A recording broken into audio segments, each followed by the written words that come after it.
Living in lower Alabama, we rarely receive snow. I spent most of my life wishing for a white Christmas that never came.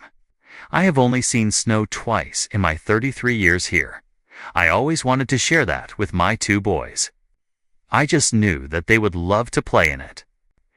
Now I find myself staring out my window at the mounds of that icy precipitation surrounding my home, regretting every wish I had ever made for a snow-covered Christmas. When I think about it, it really started in summer. Our summers are always hot and extremely humid, but that year it was even more unbearable. We steadily saw temperatures of well over 100 degrees, and everyone I knew begged for relief. The heat wave lasted all the way until the week before Halloween. Then suddenly, a massive hurricane spawned in the Gulf of Mexico. The weather forecaster for our local news frequently referred to it as a monster. Looking back, I would believe it was more of a demon that brought hell with it, but a much different one than I had read about in the Bible. The storm passed, leaving devastation for miles around. It had affected every state within the Southeast, but Florida most of all. Help was sent from various utility companies, government aid agencies, and even regular citizens to help with the relief. And when I say various, I mean from every state in our region. It was amazing to see the effort put forth to help the people that had lost everything. I am sure a lot of us thought that was the worst it could get. I wish that had been true, but that was when the rain started. As November came, we felt the first droplets in our tiny town. It was an odd occurrence, but not odd enough to raise any eyebrows. I mean, how bad could a couple days of rain be, right? The problem came when days turned into weeks and low-lying areas became flooded. Homes in towns nearby were washed away in a matter of hours once the levees broke. My wife Susan constantly thanked God that our house was nestled on a high elevation, among trees. I found myself thinking the same thing, but God had nothing to do with what happened. No God I could ever believe in any way. The week of Thanksgiving, the rain finally subsided, and I am sure that was something everyone would say they were thankful for. The problem was, what remained was the cold. That, in itself, was not strange, but the severity of it was. We saw temperatures close to freezing for the following week, and that was something we rarely saw until late January or early February. My oldest son, Jacob, began singing that silly song by Bing Crosby. My wife beamed at the thought of them seeing snow on Christmas Day. The foolish child in me felt the same. The boys will finally get to see snow, Paul. Susan squealed. I know, I can't wait to see Tommy waddling in it, I responded. Those words ring in my head even now. I have to fight back tears when I think of just how stupid I had been. We were so preoccupied with setting up decorations and buying presents that we were oblivious to what was happening all around us. The snow actually started falling the first week of December. It was up several inches within the first day. It was amazing to see at first, but when it kept coming, some people became worried. If you have never been in the South when it snows, you probably would not understand. You see, we are not prepared for that kind of weather. Everything shuts down, people stay home and rarely go out driving. I know it sounds ridiculous to anyone else, but that is what happens. It just kept coming. My wife and I had let the boys play in the fresh powder originally, but when it had gotten so high that I could barely walk in it freely, we decided it was best to keep them indoors.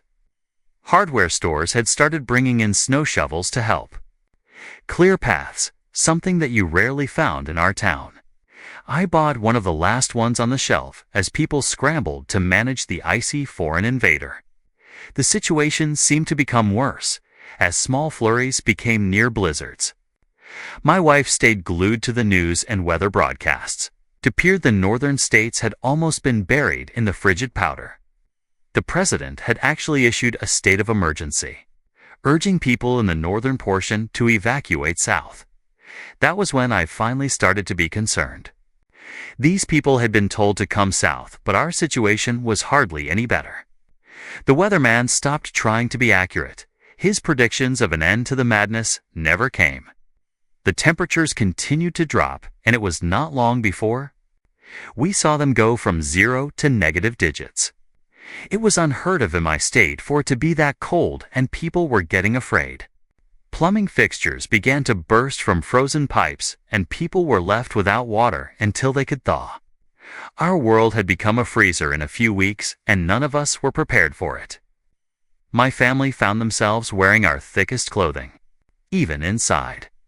It felt like no matter how high I set the thermostat, it was not enough. We should have left then by Christmas. We had no power, and utility companies had stopped trying to traverse the harsh conditions to repair downed lines. Local officials had abandoned emergency protocols to save themselves.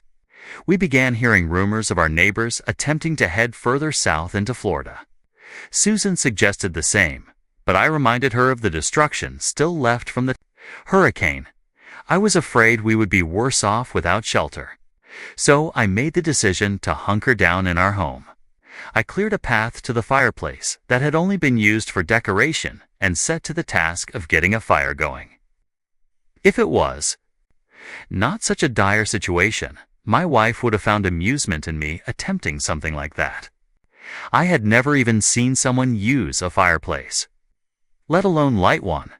After several attempts, we were able to burn what little wood that was readily available near our home. My family and I huddled around it as if it were going to save us from the fate that waited outside. The whiteness had engulfed our home. The mounds had risen above the windows, breaking some of them. I was forced to reinforce each one to keep the cold out. We sealed every crack or crevice that could possibly let out the heat and tried to remain together. My wife wrapped our children in blankets and pulled them close. The boys did not understand, and we were afraid to tell them how serious the situation was. The fear that rested on my wife's face was enough to keep me from ruining what could be our last Christmas. We still attempted to have a big dinner, despite our ability to effectively cook. I also learned how to cook within a fireplace for the first time.